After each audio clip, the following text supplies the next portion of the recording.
China's Hongqi air defense missile system is said to have as many as 200 missile battalions, making it the largest in the world. But let's not forget that its core technology comes from Russia. The enormous launch tubes, clunky and oversized, make it clear they're of Russian origin. Moving these systems to the sea presents another challenge. The launch silos can't hold many missiles, and their air-based air defense capability can't be sustained for too long. The Chinese government heavily promotes the Hongqi system's performance, but even Chinese citizens have their doubts about its real combat abilities. If the Hongqi 9B is already in service, why did they still bring in Russia's S-400?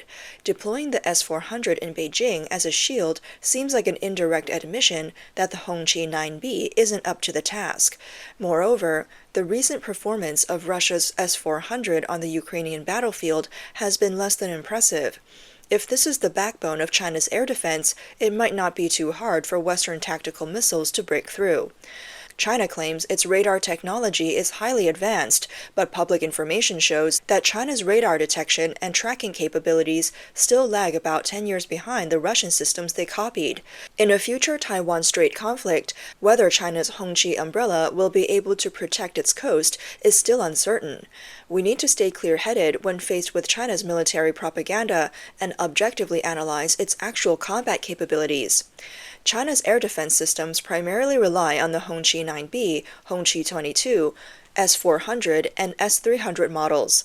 The Hongqi 9, which entered service in 1997, was the CCP's first claimed self-developed air defense system, but its interception performance didn't meet expectations, especially when compared to the S-300 PMU-2 it was based on.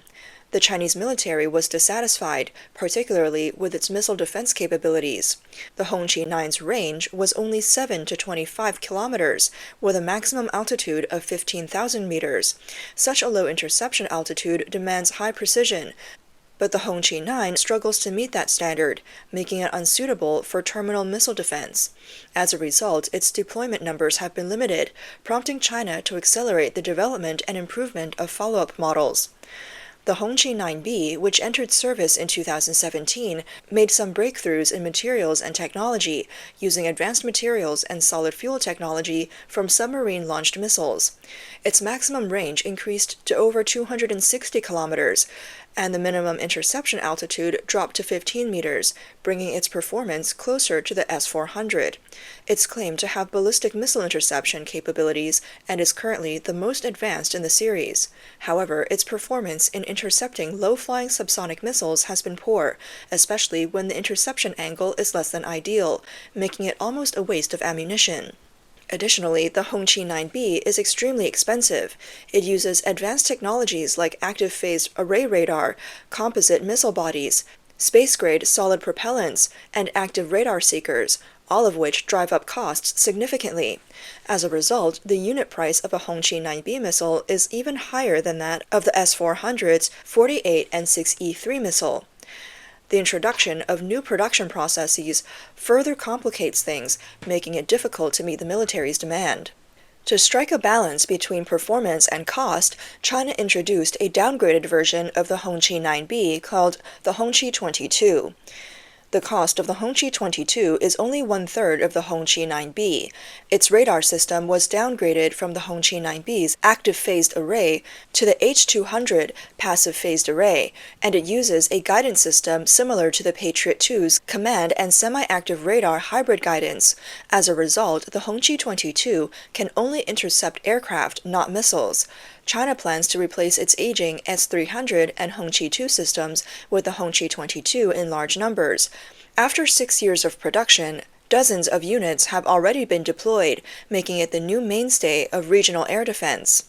Currently, China has around 30 S-300 and S-400 air defense missile battalions, mainly deployed around Beijing, the Taiwan Strait, and key areas in the northeast and northwest. These advanced Russian-made air defense systems are primarily used to protect the capital and other strategic locations. However, it's important to note that while Beijing has a concentrated number of S-400 missiles, their limited range might make it difficult to effectively respond to threats from the Bohai Bay area. Additionally, as imported equipment, the real performance of the S-400 in combat and its capability with domestically made systems are still uncertain. In terms of domestic air defense, China has nearly 200 air defense battalions equipped with mid-range missiles like the Hongqi 9B and Hongqi 22. Some older models, such as the Hongqi 2 and Hongqi 12, are still in service. The Hongqi 9B has been deployed near key military and civilian facilities, such as the Three Gorges Dam, and in strategically important regions like the southwest and northwest. For example, you can find the Hongqi 9B at the Hotan Airport, located 160 kilometers from Kashmir, and on Yongxing Island in the Paracel Islands. However, there seems to be a gap between China's current air defense deployment strategy and actual combat needs. Many elite air defense units are stationed inland, leaving the southeastern coastal areas, which are at the front line of operations, relatively underdefended. If coastal areas and beachheads were to fall, it may be difficult for inland forces to sustain the battle on their own. In our previous discussions, we analyzed the deployment and operational philosophy behind China's air defense systems, but theory is just that. Real tests will come from actual combat. Unfortunately, China's new generation of air defense weapons has yet to be tested in large-scale warfare, so we can only gain insights through war games. A recent war game offered some valuable insights. In this simulation, the Chinese military faced a full-scale attack from a hypothetical enemy known as the Blue Alliance. The results showed that Chinese naval vessels were subjected to high-density missile attacks and intense electronic interference. Each ship was attacked by an average of 11 missiles and 3 torpedoes while facing electronic jamming 30 times stronger than the ship's radar signal. Under this kind of saturation attack, the detection capability of China's air defense radars dropped by 60%, and the hit rate of air defense missiles fell below 50%. The simulation also featured a scenario where U.S. B-1B bombers launched AGM-158C long-range anti-ship missiles from beyond the second island chain. This extended the attack distance, making it even harder for Chinese ships to defend themselves. Of course, war games are just simulations, and the battlefield settings and parameters may not fully reflect reality. But the results suggest that China's air defense systems may have some vulnerabilities when facing high-intensity missile saturation attacks and electronic jamming. Especially when dealing with technologically advanced opponents like the U.S. military, China's air defense systems might struggle to achieve full multi-layered defense coverage. In recent years, China has introduced the Hongqi 16 air defense missile system to bridge the range gap between the long-range Hongqi 9 and the short-range Hongqi 7 and 10 missiles. The design of the Hongqi 16 heavily borrows from the Russian SAN-7 naval air defense system, which is equipped on the Sovremny-class destroyers. China first developed a sea-based version of the Hongqi 16, known as the Hai Hongqi 16, and then launched a land-based version of the system. In the later stages of development for the Hai Hongqi 16, some design adjustments were made, replacing the SAN-7's single-arm launcher with a more advanced vertical launch system. While the missile body is similar to the SAN-7, its role is closer to the U.S.'s Evolved Sea Sparrow missile, ESSM. However, due to the larger size of the Hai Hongqi 16 and China's relatively less mature vertical launch technology compared to the US and other Western countries, it's challenging to achieve the compact 4 missiles per cell arrangement. This means that, with the same number of launch cells, Chinese warships equipped with the Hai Hongqi 16 have less missile capacity and sustained firepower compared to US Navy ships armed with ESSMs. China's current primary air defense and missile interception systems, such as the Hongqi 9 and Hongqi 16, can only perform terminal interception and are not capable of mid-course missile defense. The U.S. military's Standard 3 Block IIA interceptors have an interception altitude exceeding 900 kilometers, whereas China's systems, due to limitations in missile body design and radar performance, currently have an interception altitude of less than 20 kilometers. In terms of critical technology and real-world readiness, China and the U.S. are still on very different levels in the missile defense field. Since the turn of the 21st century, China has been developing a new generation of missile defense equipment, such as the kinetic energy series interceptors, which are said to have an interception altitude of up to 30,000 kilometers. However, this figure is questionable, and the system is still in the testing phase, with no large-scale deployment yet. In contrast, the U.S. ground-based mid-course defense GMD system has been operational for over a decade.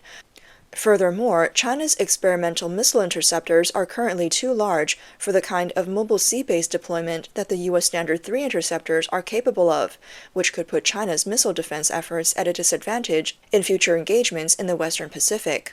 Recently, there has been news that China is developing a new interceptor missile, the Hongqi 26, which has an interception altitude of 200 kilometers, addressing some of the previous shortcomings. However, upon closer analysis, this system still follows the basic model of the Russian S-400. The interceptor missile is a copy and improvement of the 40N6 model, and making further advancements will be challenging. If China can eventually deploy this system on a sea-based platform, it would significantly enhance its regional missile defense capabilities in the Western Pacific. However, it still has a long way to go before reaching this global, rapid response missile defense level of the U.S. military. Despite China's air defense and missile defense systems being portrayed as increasingly powerful in official propaganda, a closer look reveals that many of its so-called advanced systems are still in the testing stage and not in active service. China's existing main air defense and missile defense systems still rely heavily on the technology framework of the S-300 and S-400. China's air defense and missile defense architecture and force structure largely continue to follow the traditional Russian model. The Air Force is equipped with regional air defense systems such as the Hongqi 9, Hongqi 22, S-300, and S-400, while the Army is equipped with systems like the Hongqi 10, Hongqi 16, and Tor-Mi missiles. Additionally, the Army uses a large number of self-propelled and towed anti-aircraft guns, forming a low to medium altitude, short to medium range air defense system. However, this force structure, based on traditional air defense tasks and regional divisions, has proven to be limited on the battlefield. In the Russia-Ukraine conflict, Ukraine's HIMARS rocket system and ground-launched missiles frequently penetrated Russia's S-300 and S-400 defenses, exposing both the technical shortcomings of the equipment and the inefficiency in the Russian Army's air defense battalion organization and command structure. This model is slow to respond and struggles to coordinate effectively with other branches of the military, often leaving them vulnerable to more powerful opponents. In contrast, the U.S. employs a different strategy. Early missile defenses and air defense tasks are handled by stealth bombers, which eliminate threats on the ground before they can launch. Other air defense tasks are under the control of the Army, and all land-based missile defense systems are managed by the Army. For short-range air defense, China currently relies on the Hongqi 17, which comes in various tracked and wheeled models and can carry up to 16 9M330 surface-to-air missiles with a range of 12 kilometers and a maximum altitude of 600 meters. The Hongqi 17 is reportedly an improved version of Russia's Tor-Mi system. The Hongqi 17 isn't China's only short-range air defense weapon. The Type 95 self-propelled anti-aircraft gun is also a key piece of equipment. This system is equipped with 4 25mm automatic cannons and carries 4 QW-2 infrared-guided surface-to-air missiles.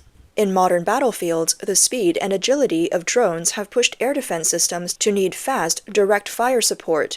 In response, China developed the 625E air defense vehicle, which is armed with a Gatling gun that can fire 5,000 rounds per minute, providing powerful firepower. The vehicle is also more heavily armored, giving it better survivability in hostile environments. This air defense vehicle made its debut at the 14th China International Aviation and Aerospace Exhibition in Zhuhai in November 2022, where its massive 6-barrel 25mm anti-aircraft Gatling gun made a strong impression. It's said to be capable of destroying drone targets from up to 2 kilometers away. Interestingly, while Western countries tend to opt for relatively lighter autocannons, the Chinese military has chosen the heavier Gatling gun. Typically, an autocannon weighs around 130 pounds, while a Gatling gun can weigh as much as 620 pounds. However, the difference in rate of fire is significant. An autocannon fires around 200 rounds per minute, whereas a Gatling gun can reach up to 5,000 rounds. This suggests that the Chinese military focuses more on overwhelming targets with heavy firepower rather than precision. Basically, as long as they can suppress and destroy the target, accuracy isn't as critical.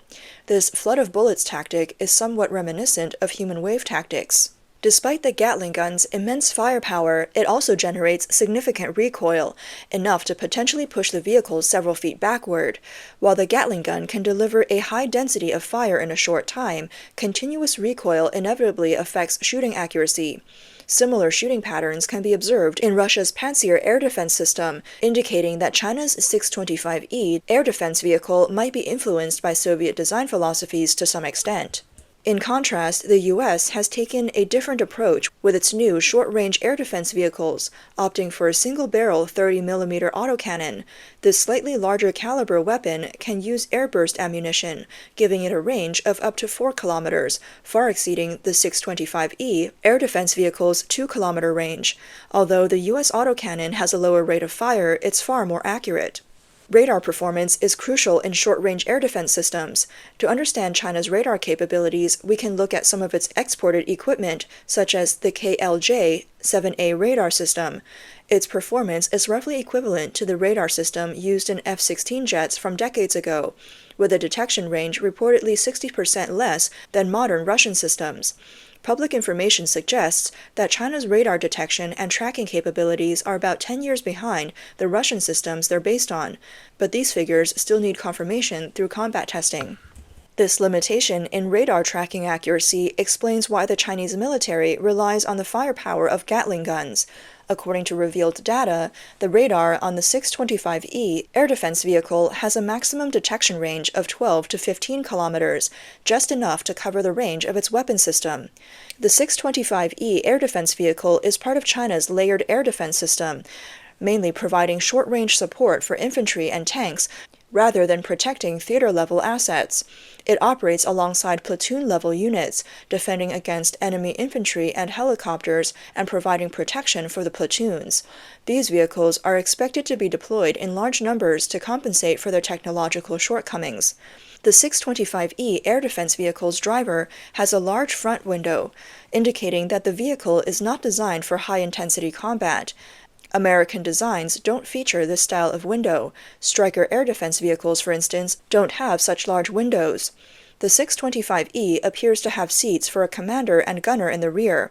The gunner sits near the back window and is equipped with a large screen and joystick to control the turret and weapon systems. With the driver and co-driver in the front cabin, the vehicle likely has at least 4 crew members, though the exact number is not confirmed. Although it's specifically designed for frontline engagements against drones, the S-25E doesn't have adequate protective measures. It can only withstand small arms fire and machine gun fire up to .5 caliber. The vehicle is not equipped with explosive reactive armor or cage armor, relying instead on 8 smoke launchers and a defensive turret for protection. While China's air defense missile systems are diverse and heavily promoted, nearly all of them trace their roots back to Soviet and Russian technology. Despite ongoing improvements and independent development, China's air defense missiles still show signs of technological dependence on foreign systems. Furthermore, there's a significant gap between the publicly advertised performance figures and their real-world combat capabilities.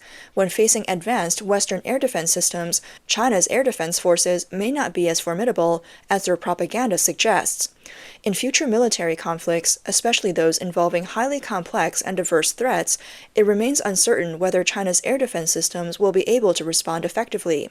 Western nations should avoid making judgments solely based on Chinese propaganda and should instead rely on objective intelligence assessments and real-world exercise results to gauge their true combat capabilities. This cautious and clear-minded approach will not only help fully understand China's military strength, but also provide valuable insights for developing more effective defense and countermeasures.